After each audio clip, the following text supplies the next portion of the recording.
아버지 하나님, 저희가 하나님께 나와서 참 겸손한 마음으로 기도할 수밖에 없습니다.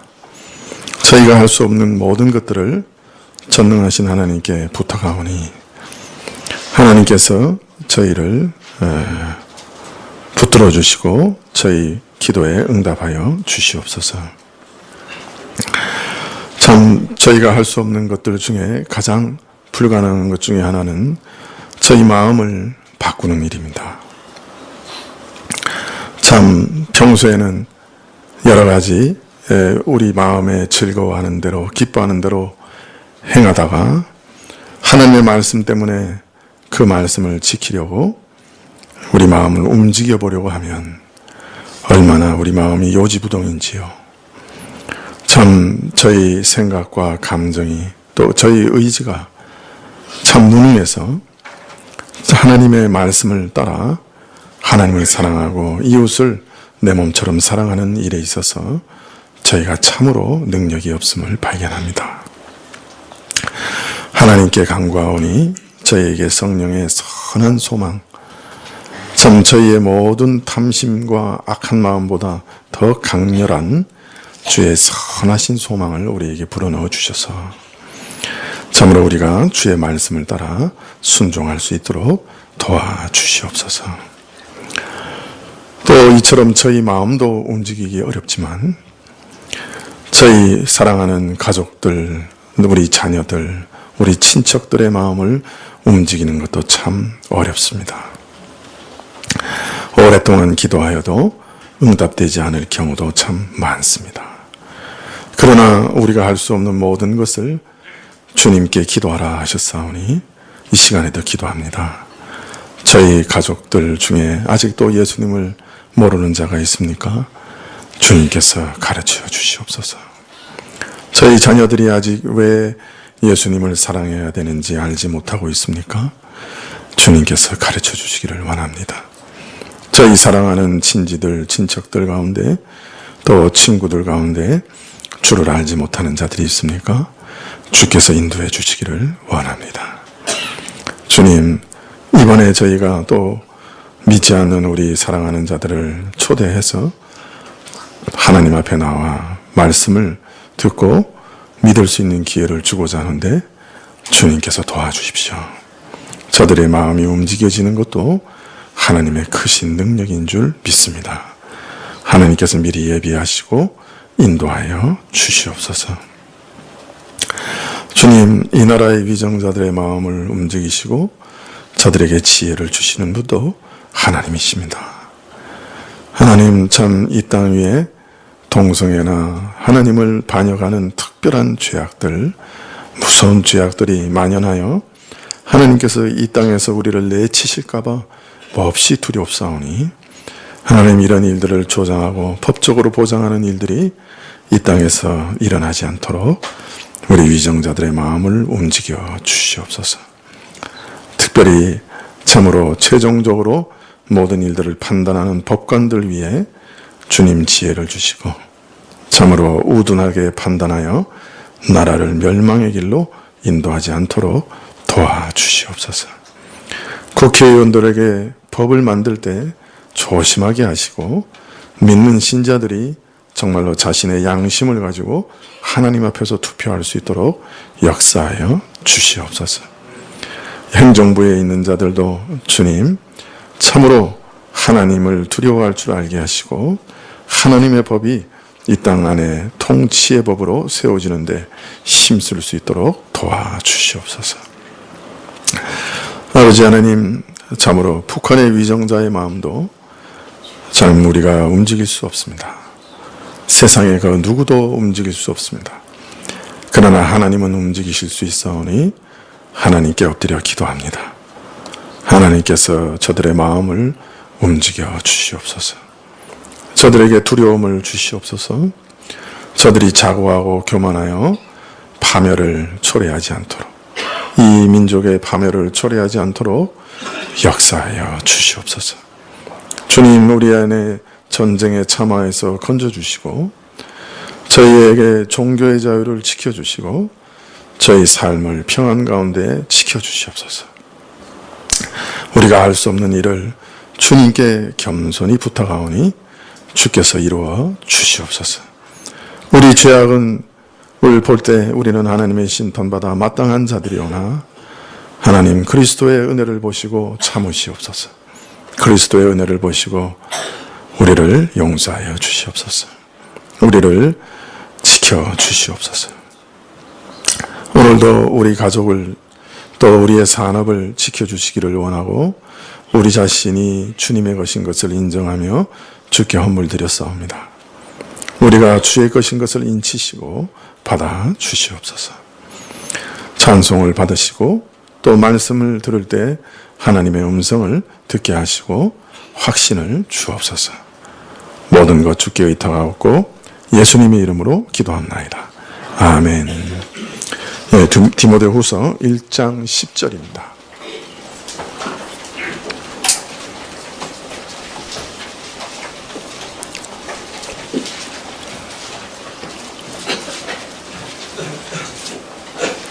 예, 디모데후서 1장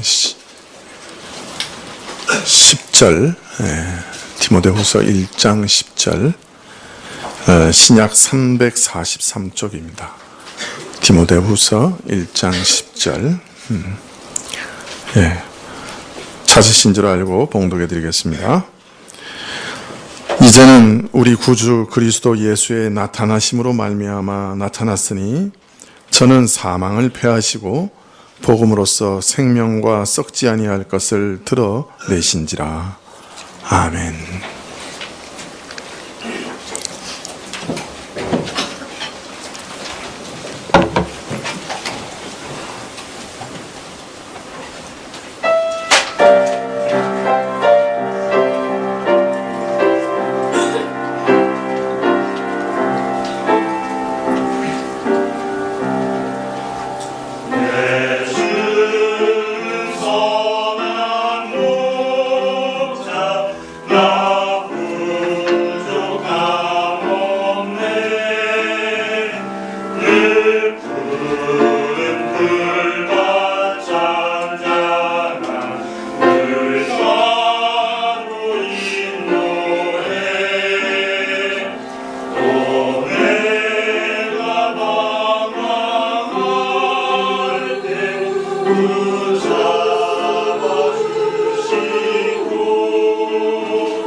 아멘. 예, 감사합니다. 예, 믿지 않는 남편을 위해서 오랫동안 기도하던 아내가 있었습니다. 예, 그러다가 어느 날 남편이 드디어 교회에 한번 가보겠다고 말하는 것이었어요. 예, 아내가 간절히 기도했습니다. 하나님, 오늘 목사님 말씀을 통해서 남편이 은혜 많이 받고 앞으로도 계속 교회에 출석하게 해주세요. 이렇게 간절한 마음으로 기도하고 또 말씀을 기다렸습니다. 드디어 목사님이 설교 본문을 읽으시는데 그만 아내의 마음이 무너져 내리는 것 같았습니다. 왜냐하면 그날 설교 본문이 창세기 5장이었기 때문이었습니다. 여러분, 창세기 5장에 무엇이 기록되어 있죠? 네, 누가 몇 살에 누구를 낳고 몇 년 후에 죽었더라. 누가 몇 살에 누구를 낳고 몇 년 후에 죽었더라. 누가 몇 살에 누구를 낳고 몇 년 후에 죽었더라. 계속 그렇게 나오는 거죠. 다른 말로 말하면 아담 이후 셋의 자손들의 계보가 쭉 나옵니다. 아내가 가슴을 쳤습니다. 하필 오늘 이런 본문에 설교하실 것이 무엇인가. 실망한 아내는 낙담해서 돌아왔어요. 근데 그 다음 주 교회 가려고 하는데, 그래서 남편이 옷을 입고 따라 나서는 거예요. 그래서 어디 가려고? 교회 가려고. 왜? 지난주 설교 말씀에서 사람은 다 죽는다는 걸 깨달았어. 그래서 교회 가려고. 죽고 또 죽고 또 죽었어요. 그래서 사람은 모두 죽는 것을 깨달았다. 예, 그렇습니다. 우리는 늘 잊고 살지만 사실 우리는 죽습니다. 모든 사람은 죽지요. 죽음은 우리 모든 사람의 숙명과 같습니다. 예, 이것을 피할 수 있는 사람은 없지요. 지혜자도 죽고 우매자도 죽고 부자도 죽고 가난한 자도 죽고 왕도 죽고 노예도 죽습니다. 자, 그런데 오늘 말씀에 참 놀라운 말씀을 우리가 읽게 됩니다. 이제는 우리 구주 그리스도 예수의 나타나심으로 말미암아 나타났으니 저는 사망을 패하시고 복음으로써 생명과 썩지 아니할 것을 드러내신지라. 예수님께서 사망을 패하셨다. 그리고 생명과 썩지 아니할 것을 드러내셨다. 이 참 얼마나 놀라운 말씀입니까? 우리 인간은 사망을 피할 수 없어요. 그런데 그 사망을 패하신 분이 있다. 그렇게 말하고 있습니다. 여러분, 이거보다 더 놀라운 소식이 있을까요? 이거보다 더 놀라운 선언이 있을까요? 이것이 정말 사실이라면 이거보다 더 복된 소식이 있을까요? 사망을 패하셨다. 사망을 폐기 처분하셨다. 예. 지금 바울은 디모데후서 1장 10절에서 우리 구원의 근거를 말씀하고 계시는데요. 먼저 우리 구원의 근거는 예수님께서 이 역사 안에 나타나신 것, 그것이 우리 구원의 근거다라고 말씀합니다. 예수님께서 이 땅에서 행하신 일이 우리 구원의 기초요, 근거라. 예수님께서 이 땅에 나타나셨을 때 하나님의 독생자요 영원한 하나님의 아들이신 예수 그리스도께서 이 땅에 오셨을 때 무엇을 행하셨는가? 무엇을 행하셨기에 그 일이 우리의 구원의 근거가 되는가? 그가 행하신 일들의 결과가 무엇인가? 바울은 그것을 오늘 두 가지로 요약하여 대답하고 있습니다. 첫째, 사망을 패하셨다. 둘째, 복음으로써 생명과 썩지 아니할 것을 드러내셨다. 이렇게 말씀하십니다. 이것이 예수님이 행하신 모든 일의 결과라. 두 가지 아주 중요한 결과라. 사망은 처음부터 인류에게 있었던 것은 아닙니다. 처음부터 사망이 우리 인류에게 숙명적인 것은 아니었습니다. 사망은 중간에 끼어든 것이었습니다. 사망은 아담을 통해 인류에게 들어왔습니다. 아담은 처음부터 죽을 자가 아니었습니다. 그는 그 생명을 영원히 누릴 수도 있는 자였습니다. 그러나 아담은 하나님 앞에서 범죄했고 인류 역사의 첫머리에 참으로 끔찍한 재앙이 인류 가운데 들어왔습니다. 아담이 범죄함으로써 선하게 지음받았고 생명으로 충만하였던 하나님의 창조 세계에 죄와 죽음의 저주가 들어온 것이죠. 한 사람의 범죄로 말미암아 초래된 이 재앙은 아담 한 사람에게만 영향을 미치고 끝난 것이 아니었습니다. 그를 포함하여 그의 모든 후손, 온 인류에게 심대한 영향을 끼치게 되었죠. 한 사람 아담이 범죄했는데 모든 인류가, 모든 사람이 다 죽게 되었습니다. 우리는 경험에 의해서 또 거의 본능적으로 사람은 반드시 죽는다 하는 것을 알고 있습니다. 그러나 이것은 처음 사람이 창조될 때부터 그런 것은 아니었죠. 그것은 아담의 범죄로 말미암아 끼어든 생겨난 불행이요 저주다. 자, 그런데 이 인류의 가장 근원적인 문제, 이 죽음의 문제를 해결하신 분이 계시다고 오늘 선언하고 계십니다. 이 사망을 폐기 처분하셨다. 누가? 바로 예수 그리스도께서 폐기 처분하셨다. 그렇게 말씀합니다. 어떻게, 어떤 방식으로 사망을 폐기 처분하셨나? 그것을 히브리서 2장 14절에 아주 잘 말씀해 주고 계십니다. 우리 한번 살펴볼까요? 히브리서 2장 14절입니다.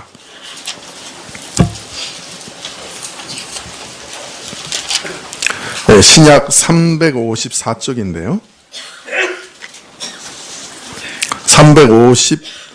355쪽이네요. 355쪽. 네. 히브리서 2장 14절, 15절. 찾으셨나요? 예, 그럼 우리 한번 같이 봉독해 하실까요? 14절, 15절 시작. 자녀들은 혈육에 함께 속하였음에 그도 또한 한 모양으로 혈육에 함께 속하심은 사망으로 말미암아 사망의 세력을 잡은 자, 곧 마귀를 없이 하시며 또 죽기를 무서워함으로 일생 매여 종노릇하는 모든 자들을 놓아 주려 하심이니라. 아멘. 오늘 히브리서 말씀에서 예수님께서 죽음을 패하신 방법, 사망의 권세를 가진 자 마귀를 무력하게 하신 방법에 대해서 뭐라고 말씀하십니까? 어떻게 그렇게 하셨다고 말합니까? 사망으로 말미암아 이렇게 말씀하고 있습니다. 사망이라는 방법으로, 다른 말로 말하면 죽음으로 죽이셨다. 이렇게 말할 수 있어요. 죽음을 죽음으로 패하셨다. 이렇게 얘기할 수 있는 거예요. 네. 사망을 어떤 방식으로 패하셨느냐? 죽음을 통해서 패하셨다. 이게 무슨 말이냐? 네, 예수님께서 죽음을 패하신 방법, 사망의 권세를 가진 자 마귀를 무력하게 한 방법을 말씀하실 때 사망으로 말미암아 그렇게 하셨다. 예수 그리스도가 혈육에 속하여 하나님의 아들이 사람으로 오사 그가 죽으심으로 그의 사망으로 그리스도의 사망으로 말미암아 죽음을 패하셨다. 이렇게 말씀합니다. 죽음을 무력하게 만드셨다. 사망의 권세를 가진 마귀를 무력하게 했다. 우리말 성경에는 마귀를 없이 하시며라고 표현했습니다만은 틀린 것은 아니지만 좀 더 정확히 말하면 무력하게 만들었다. 그런 뜻에 가깝습니다. 사단을 가리켜 사망의 권세를 가진 자라고 한 것은 이 사단이 사람을 시험하여 유혹하고 범죄하게 만드는 자요. 그 다음 사람이 범죄하면 범죄하게 자기가 만들어 놓고서 또 그 범죄한 자를 하나님 앞에서 송사합니다. 정죄합니다. 그래서 그로 형벌받게 하고 또 그 죄인을 지배하여 죄 가운데 계속 살아가게 합니다. 사단의 유혹을 따라 범죄하고 그리하여 하나님 앞에서 참으로 하나님의 진노를 사게 된 사람은 하나님의 생명에서 떠나 죽음을 겪게 되는 것이죠. 예수님의 죽음은 이런 마귀의 권세를 무력하게 만들었다고 하십니다. 어떻게 그렇게 하셨느냐? 예수님의 죽음은 죄값을 치르시는 죽음으로 이제 죄를 무력하게 만드시는 죽음이었기 때문입니다. 예수님은 우리를 대신하여 죽으시고 우리 죄값을 다 지불하셨습니다. 우리가 하나님의 심판 앞에서 심판받아야 할 그 심판을 다 대신 받으셨습니다. 우리가 지옥에서 받아야 할 모든 정죄와 심판을 다 대신 받으셨습니다. 이로써 죽음이 그 근거가 제거되어 무력하게 되었습니다. 왜 그렇습니까?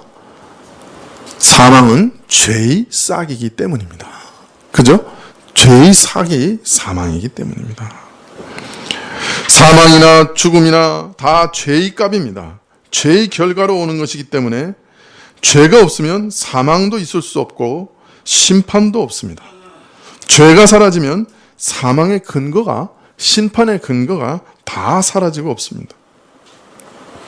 죄가 사라지면 사람을 시험하고 유혹하여 범죄하게 함으로써 하나님의 생명에서 떨어져 죽음에 처하게 하게 만드는 마귀 역시 무력하게 됩니다. 그래서 15절에 또 죽기를 무서워함으로 일생에 매여 종로로 타는 모든 자들을 놓아주려 하십니다. 예수님의 죽음은 죽음을 이기는 이상한 죽음이었습니다. 죽음으로써 죽음을 패하는 이상한 죽음이었습니다. 죄와 죽음, 마귀가 예수님의 죽음으로 말미암아 완전히 무력하게 되었습니다. 이제 아무도 그래서 죽음을 두려워할 필요가 없습니다. 아무도 죽음을 두려워할 필요가 없어진 거예요. 예수님이 죽으심으로 죽음을 패하셨기 때문에. 그래서 항상 죽음의 공포에 시달리면서 죽음의 노예가 되어 혹시 이러면 죽지 않을까 전전긍긍하며 살 필요가 없게 된 것이에요. 예수님께서는 자신의 죽음으로 죽음을 패하시고 무력하게 하셨기 때문에 이제 죽음은 우리를 붙들 수가 없습니다. 그래서 이제 그리스도께서 부활하신 것처럼 그리스도 안에 있는 모든 자들은 죽음에서 부활하게 되는 것입니다. 예수님께서 십자가에서 죽으시고 부활하신 후 승천하시기 전까지 40일 동안 제자들에게 자신을 보여주셨죠. 그리고 자신의 부활을 명명백백하게 증거하셨습니다. 그저 영혼만 아니라 육체까지 부활하신 것을 계속해서 제자들에게 보여주셨고 증거하셨습니다. 누가복음 24장에 보면 의심하는 제자들을 향해 예수님이 말씀하시는 것이 나옵니다. 누가복음 24장 39절 이하에 보면 내 손과 발을 보고 나인 줄 알라. 또 나를 만져보라. 영은 살과 뼈가 없으되 너희 보는 바와 같이 나는 있느니라. 이 말씀을 하시고 손과 발을 보이시나 저희가 너무 기쁨으로 오히려 믿지 못하고 기이 여길 때 이르시되 여기 무슨 먹을 것이 있느냐 하시니 이에 구운 생선 한 토막을 들이매 받으사 그 앞에 잡수시더라. 문을 잠그고 두려워서 방에서 떨고 있는 제자들 가운데 예수님 나타나셨어요. 근데 예수님께서 말씀하시는데 내 손과 내 발을 보라. 나는 육신을 가진 자다. 너희와 함께 길을 걸으며 너희와 함께 먹으며 너희들이 보는 앞에서 수많은 병자를 고치던 바로 그 발이요 그 손이다. 나는 이전에 너희가 알던 바로 그 예수요 다른 사람이 아니라 내가 죽은 후에 다시 부활했다고 해서 죽기 전에 나와 지금의 내가 전혀 딴 사람이 된 것은 아니다. 바로 죽었던 그 내가 너희에게 친숙한 바로 그 예수가 다시 산 것이라. 나를 만져보고 확인하라.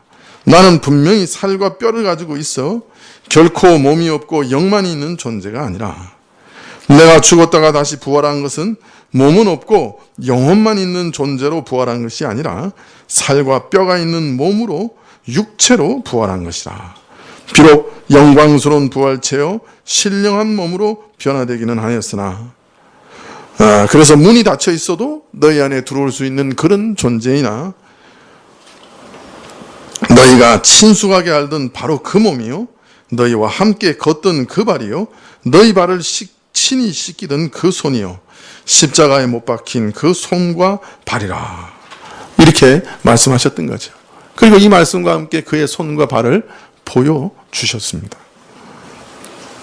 또 기뻐하면서도 기이 여기면서도 아직 믿지 못하는 저들에게 말씀하시기를 먹을 것이 있느냐 하시니 저들이 구운 생선 한 토막을 드린지라 저희 보는 앞에서 잡수셨습니다. 이 부활한 이후에도 우리는 음식을 꼭 먹어야 되느냐? 그 말은 아닙니다.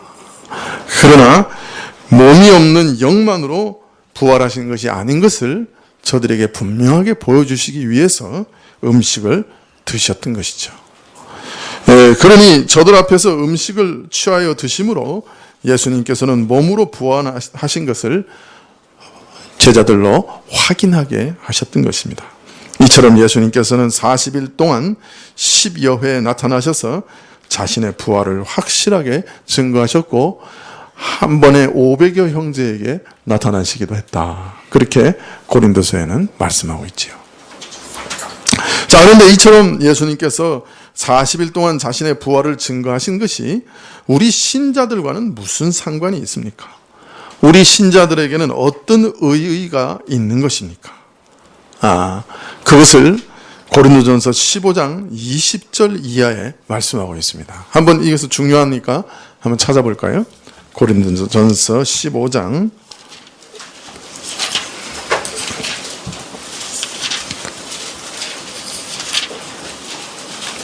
20절 이하입니다. 신약 282쪽인데요. 20절부터 23절까지 우리 한번 큰 소리로 읽어볼까요? 고린도전서 15장 20절부터 23절까지 시작.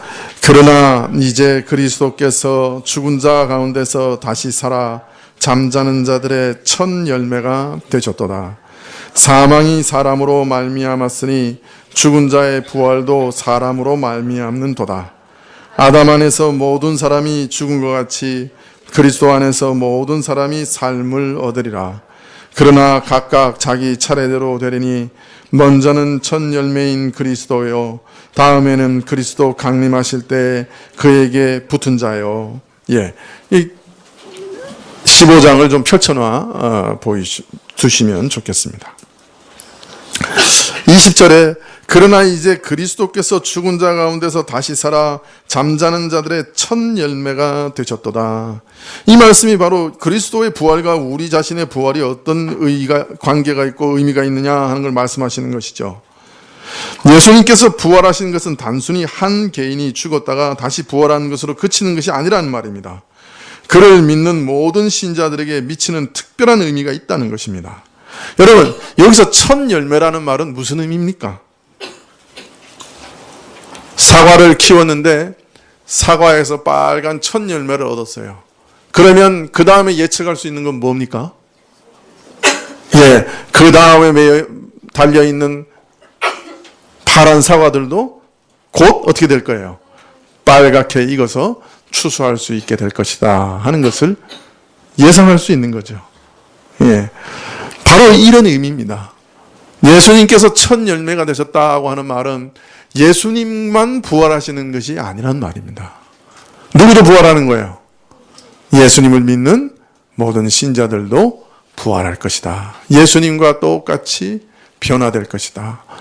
부활할 것이다 하는 것을 말하는 것이라는 거예요.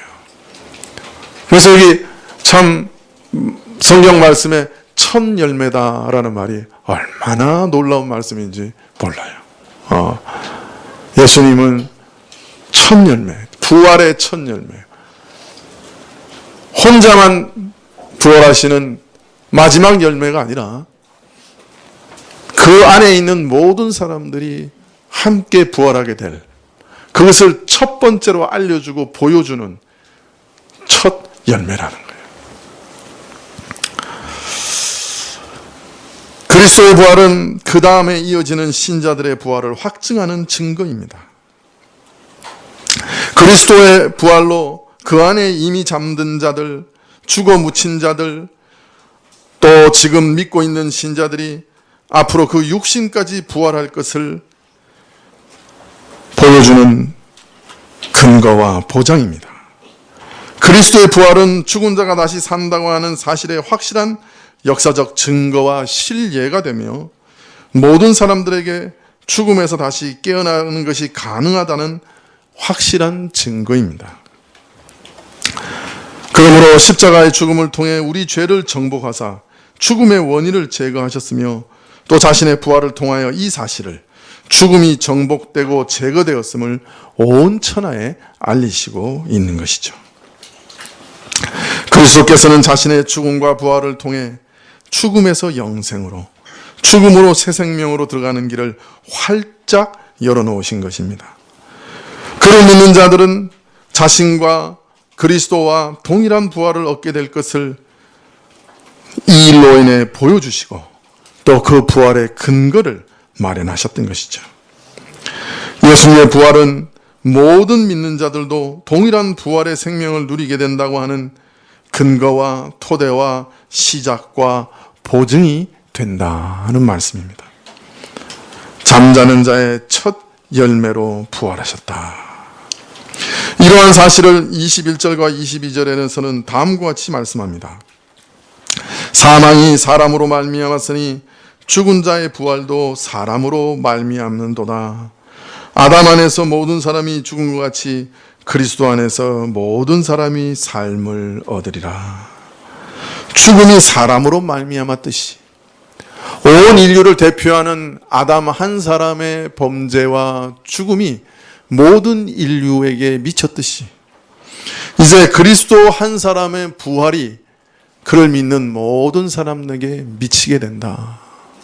한 사람, 인류를 대표했던 한 사람에 의해 죽음이 인류에게 들어왔듯이 한 사람, 인류를 대표하는 예수님을 통해 생명과 부활이 인류에게 들어왔다.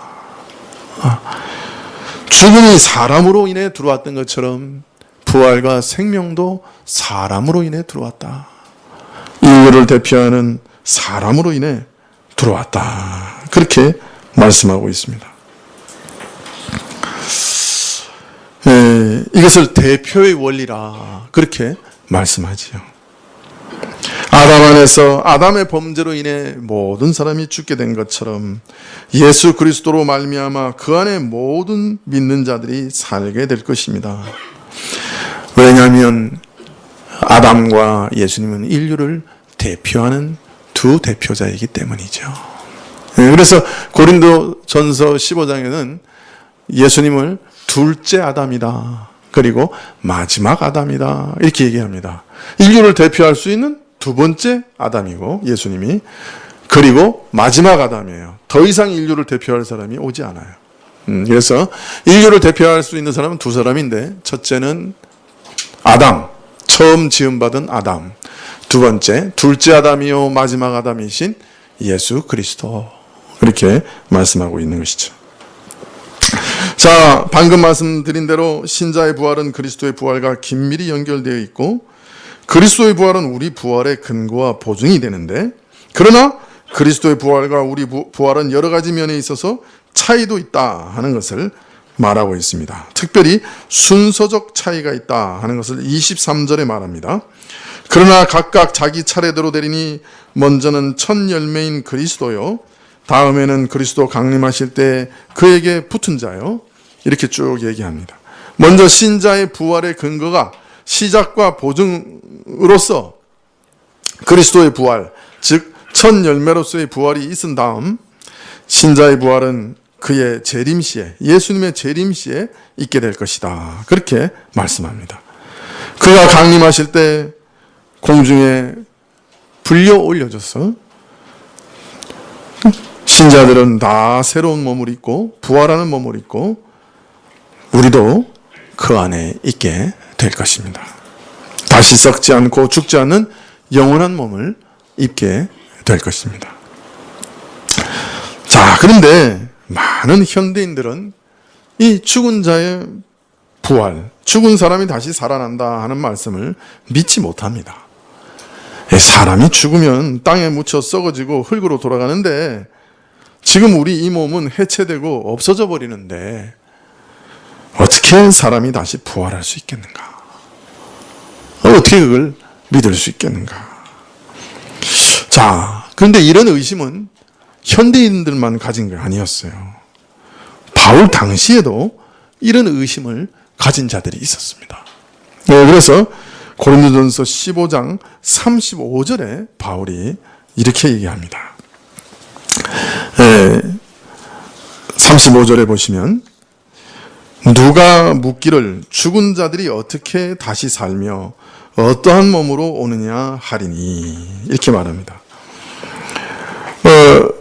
사람이 죽으면 다 썩어버리는데 도대체 어떻게 다시 살아나며 어떤 몸이 있어 부활할 수 있느냐, 다 썩어버렸는데, 이렇게 질문하는 사람들이 있었어요. 근데 바울은 36절에 이것에 대해서 대답을 합니다. 36절 한번 같이 읽어볼까요? 시작. 어리석은 자여, 너의 뿌리는 씨가 죽지 않으면 살아나지 못하겠고, 또 너의 뿌리는 것은 장래 형체를 뿌리는 것이 아니요 다만 밀이나 다른 것의 알갱이 뿐이로되, 하나님이 그 뜻대로 저에게 형체를 주시되 각 종자에게 각 형체를 주시느니라.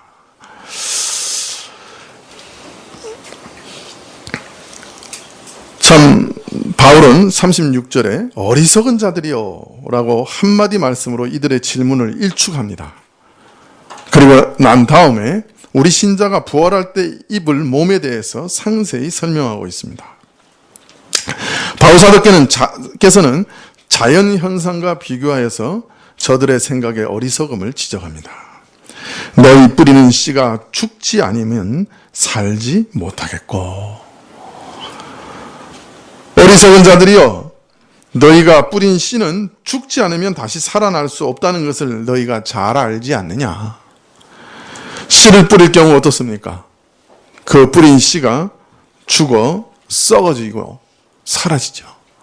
그러나 그 뿌린 씨가 죽어 썩어진 후에야 그곳에서 새 생명이 싹터 자라나게 됩니다. 이런 사실을 너희가 잘 알지 않느냐? 만일 씨가 썩어 없어진 다음에 그곳에서 새 생명이 싹트는 생명의 원리가 있다고 하면, 이 땅에도 있다고 하면 우리가 부활 후 얻을 몸에도 적용이 가능하지 않겠느냐? 이렇게 질문합니다. 씨는 그 형태가 녹아 완전히 사라지고 그곳에 새로운 형상이 싹터 자라게 됩니다. 즉 비록 우리 몸이 죽은 후 썩어 사라져버리지만 그것으로 끝나는 것이 아니라 다시 살아날 수 있는 것이, 이 자연계에도 씨가 썩어버린 후에도, 녹아버린 후에도 그 안에 새 생명이 싹터 자라는 것처럼 몸이 썩어 없어진 후에도 그것으로 끝나버리는 것이 아니요 하나님 안에 생명의 원리 안에는 다시 사는 것이 얼마든지 가능하다, 이렇게 말씀하고 있는 것이에요. 여러분, 사실 우리가 무엇인가 잘 아는 것 같아도 아는 것이 별로 없어요. 사실 아는 게 없어요. 사실 삶과 죽음의 차이도 잘 몰라요. 제가 대학교 1학년 때 생물학 시간에 생물학 교수가 들어와서 저 강의한 다음에 뭐든지 질문할 게 있으면 질문하라 그러더라고요. 그래서 제가 손을 들었어요. 사는 것과 죽는 것의 차이는 뭡니까? 생명과 죽음의 차이는 뭡니까? 그랬더니 그 교수님이 저를 쫙 째려보시고 한참 동안 있다가 학생은 과를 잘못 선택했네. 그거는 철학과에서 논하는 거야. 대단한 실력자죠. 생물학은 생물 현상을 연구하는 것이야. 다른 말로 말하면 평생 생명을 연구해도 생명이 살아있고 죽은 것의 차이가 뭔지 모른다니.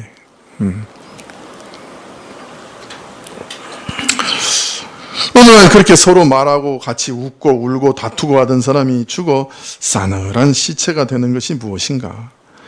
무엇이 사람을 살게 하고 죽게 하는가? 가만히 보면 이 죽음이라는 것조차도 신비해요. 또 일종의 기적이라고 할 수 있습니다. 그렇게 웃고 울고 화내고 활동하던 사람이 갑자기 어떻게 그렇게 변할 수 있는가? 그렇기 때문에 사실 먹고 소화하고 살아가는 것도 큰 신비이며 기적이고 심지어 죽는 것도 기적이라고 할 수 있어요. 그러니 어찌 다시 사는 것, 죽음에서 다시 부활하는 기적을 믿지 못한다고 할 수 있겠습니까? 우리가 살아있는 것도 기적인데 또 심지어 죽는 것도 기적인데 어찌 부활하는 기적을 믿지 못할 것으로 여길 수 있겠습니까? 우리 인생은 온통 신비 그 자체에 쌓여 있는데요. 우리가 무엇을 안다고 그렇게 자신할 수가 있습니까? 정말 부활은 못 믿을 것이라고, 그 부활은 없다고 우리가 자신할 수 있습니까? 여러분의 영원한 운명을 걸고 자신할 수 있습니까?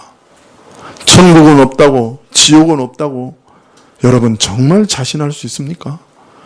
우리가 그렇게 자신할 수 있을 정도로 모든 것을 그렇게 다 잘 압니까? 우리가 정말 아는 것이 무엇이 있습니까?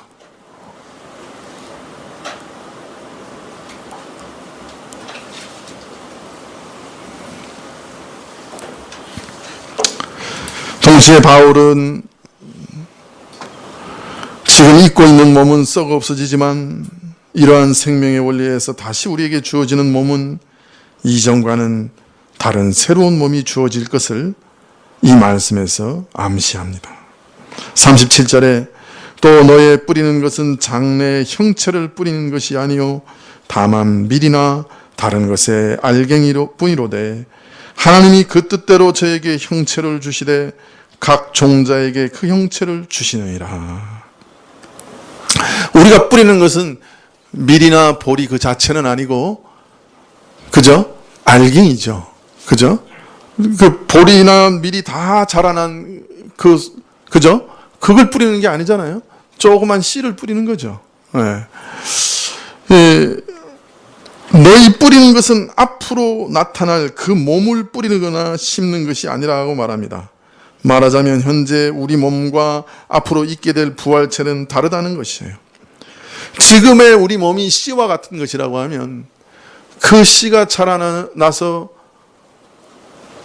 온전히 형태를 드러낼 밀과 보리 이런 것과는 전혀 차이가 다른 거죠. 그죠? 여러분 백합화 씨를 보신 적이 있습니까? 못생겼어요. 까맣고 딱딱한 게 못생겼어요. 그 씨만 봐서는 그 씨에서 아름다운 백합화가 자라날 것이라고 누구도 상상할 수 없을 거예요. 근데 그 씨가 땅에 떨어져서 썩어 싹이 트고 자라나면 누구도 반할 수밖에 없는 아름다운 꽃이 탄생하고 그 아름다운 향기가 온 방을 진동하게 되죠. 그와 같을 것이라는 거예요. 우리의 몸은 지금 씨와 같지만 이 몸이 썩어 다시 부활하게 될 때 새로운 형태를 두실 것인데 그것은 그렇게 아름답고 놀랍고 향기로운 것이 될 것이다. 그렇게 말씀하시는 것이에요. 우리 몸과 앞으로 있게 될 부활체는 참으로 다른 것이에요. 지금 이 몸이 아니에요. 그러나 동시에 이 씨와 나중에 그 씨에서 자라난 볼이나 밀의 관계는 한편은 분명히 다른 것이지만 볼이 혹 밀은 그 씨 자체는 아니지만 그러나 보리는 바로 그 씨가 썩어서 나온 것이요 밀도 그 밀이 썩어서 그 씨앗이 썩어서 나오는 것이에요. 보리를 뿌리면 보리가 나듯이 이 씨와 나중에 맺어지는 그 모든 성체 사이에는 매우 밀접하고 직접적인 관계가 있는 거예요. 그죠? 씨는 백합화를 피고, 그죠? 보리를 심으면 보리 이삭이 나옵니다. 밀을 심으면 밀이 나옵니다. 그것처럼 씨와 성체는 완전히 다르지만 그러나 그 씨와 성체는 밀접한 관계가 있는 것이죠. 백합화의 씨와 백합화는 밀접한 관계가 있는 것입니다. 우리 지금 현재 입고 있는 몸과 우리 부활체의 관계도 이와 유사하다. 지금 우리가 입고 있는 이 몸은 나중에 입게 될 부활체와 분명히 다른 것이지만 그 다르다고 하는 것이 지금 우리의 몸과 나중에 입게 될 부활체가 완전히 딴 것이라는 말은 아니다. 보리가 그 씨에서 나오고 그 씨와 어떤 공통적인 무엇을 공유하고 있듯이 우리 부활체도 지금 몸에서 나오는 것이요 지금의 몸과 어떤 공통된 것을 공유하고 있어서 나중에 부활체를 가리켜 지금 우리 몸에 부활한 것이라고 말할 수 있다는 것입니다. 지금의 우리 몸과 나중에 있게 될 부활체는 이와 같이 서로 깊고 직접적인 상호 관련성이 있을 것이다. 자, 그러나 39절 이하에 보면 사람과 동물, 물고기의 몸이 서로 질적인 차이가 나고 하늘의 영광스러운 것도 그 영광의 질적인 차이, 해와 달과 별의 영광의 차이가 나는 것처럼 우리 지금 몸과 부활 이후의 몸은 같은 몸이로되 질적인 차이가 분명히 있을 것이다. 그렇게 말씀합니다. 지금의 우리 몸은 썩을 것, 잠정적인 것이지만 우리가 부활할 때는 썩지 아니할 것, 영원히 살 것으로 살아날 것이요 부활하게 될 것이요 우리 몸은 지금 욕된 것이지만 부활할 때는 영광된 몸으로 부활하게 될 것이요 지금은 약한 것이지만 강한 것으로 부활하게 될 것이다. 그렇게 말하고 있습니다. 썩고 욕되고 연약한 현재의 몸이 부활 시에는 썩지 아니할 영원한 것, 영광과 능력의 몸으로 부활하게 될 것이다. 그렇게 말씀하고 있는 것이에요. 흔히 있는 오해지만 돌아가실 때 본인이나 주변 분들이 염려하시는 분들이 있어요. 시신에 대해서. 이걸 잘 보존해야 부활할 때 입고 나타날 것인데 이것이 잘못되면 어떻게 할 것인가. 이런 염려를 하시는 분들이 있어요. 그러나 지금 현재의 몸은 그냥 흙으로 돌아가는 거예요. 흙에 속한 것이에요. 우리가 부활할 때 입는 몸은 현재의 몸과 깊은 관계가 있지만 이 몸이 다시 부활하는 것은 아니에요. 이 흙이 다시 부활하는 건 아니에요. 질에 있어서는 전혀 다른 것이에요. 원소도 다를 거예요. 원소라고 따진다면 하늘에 속한 것일 거예요. 하늘에 속한 신령한 몸을 입는 것이에요. 그러니 죽어서 시체를 어떻게 처리하느냐 너무 과도한 염려를 하지 않으셔도 됩니다. 화장을 해도 되고 매장을 해도 되고 아무 염려 없는 것이에요. 여러분 믿으세요? 우리가 한때 우리의 영혼과 결합하여 참 살아 움직이는 존재여 그 존재의 일부였던 그 몸, 우리 영혼과 결합되었던 그 몸인 만큼 영혼이 떠난 그 흙을 정중하게 묻어서 흙으로 돌아가게 하는 것 뿐이지 그 몸에 어떤 특별한 의미가 있는 것이 아니에요. 그냥 죽으면 장사되어서 흙으로 돌아가고 그것으로 끝나는 것이다 라고 말할 수 있습니다. 부활 때 우리가 입는 몸은 한편으로는 지금 현재의 몸이 다시 살아나는 것이기도 하지만 그러나 그 질은 지금의 몸과는 전혀 다른 것이다. 물론 예수님 돌아가셨을 때 무덤이 많이 열리고 죽은 사람이 다시 살아났지만 그들은 다시 살아날 때 옛 몸을 그냥 가지고 다시 죽을 몸을 가지고 살아난 거예요. 그래서 무덤이 열린 거예요.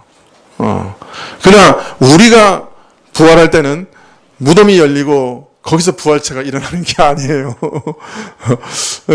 그 마태복음의 말씀을 잘못 오해해가지고 그 묻었던 시체가 무덤이 열리고 좀 오늘 이상하네요. 괴기스럽네요.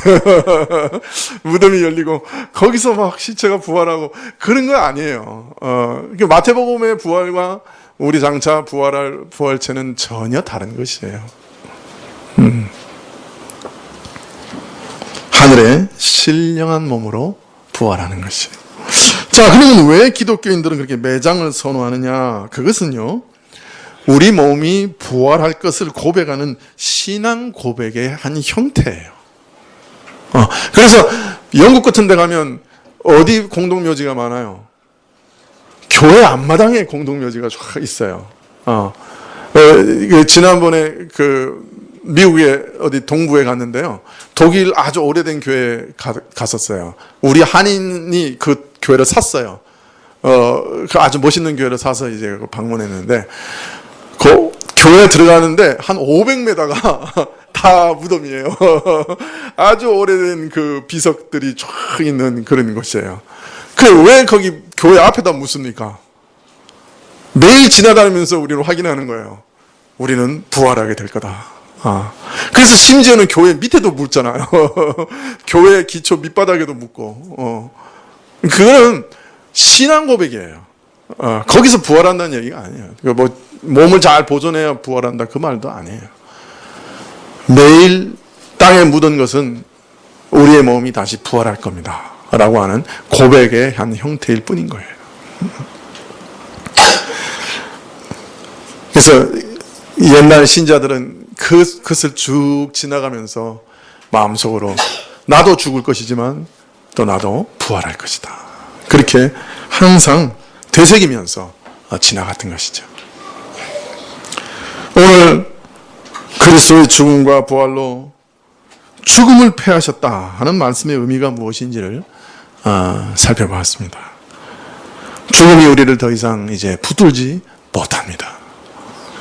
그래서 그리스도의 부활에 우리도 동참하여 우리도 부활하게 될 것입니다. 죽음이 패하여졌다. 그렇게 오늘 선언하고 계십니다. 우리는 이 소망으로 이 거친 나그네 길을 걸어가는 사람들입니다. 기도하시겠습니다.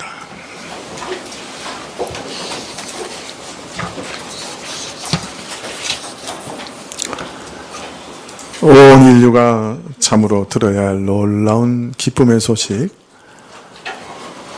죽음이 패하여졌다 하는 소식을 사도들이 우리에게 전하여 주었습니다. 저들은 그리해서 죽음을 두려워하지 않았고 다시 부활할 것을 믿었습니다. 이런 믿음이 우리에게 전하여져 오늘 우리도 다시 살 것을 믿고 기쁨으로 다시 만날 것을 믿고 참으로 하나님께 감사드립니다. 하나님, 우리 살아가는 동안 이 믿음이 더욱 분명해지고 더욱 생생해지고 그래서 마지막 요단강을 건너갈 때 두려움 없게 하옵소서. 예수님의 이름으로 기도합니다. 아멘. 네, 172장 찬송하시겠습니다.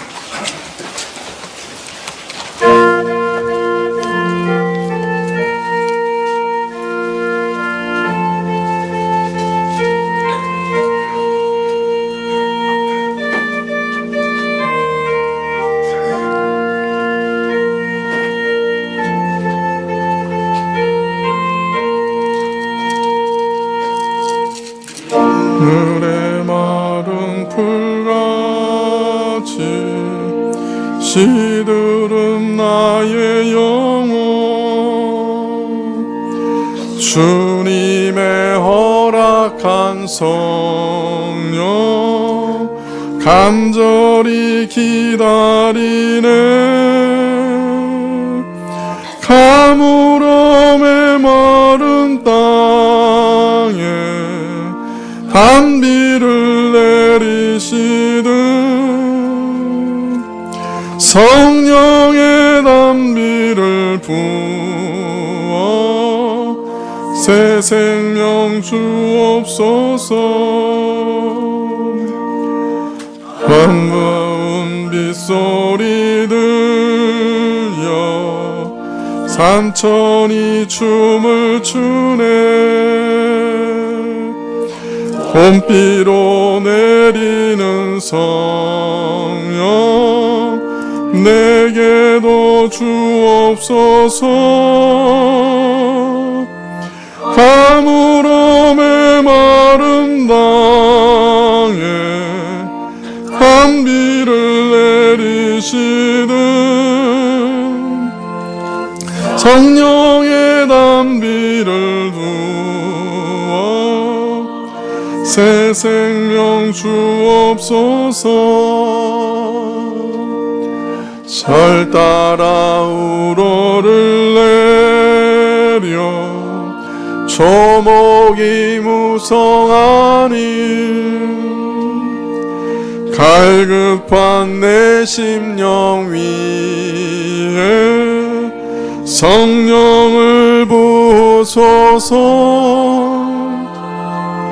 가물어 메마른 땅에 단비를 내리시듯 성령의 단비를 부어 새 생명 주옵소서.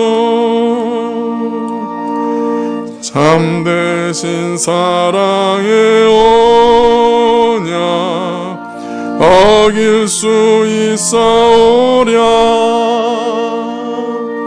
오늘의 흡족한 은혜 주실 줄 믿습니다. 가물어 메마른 땅에 단비를 내리시듯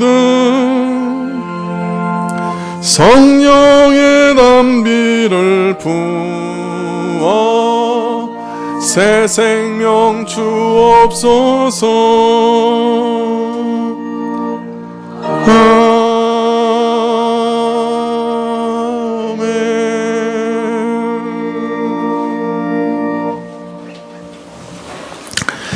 네, 기도하시겠습니다.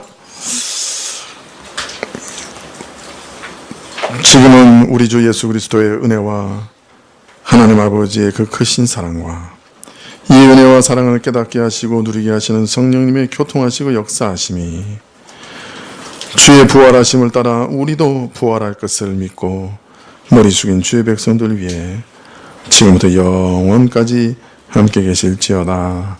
아멘.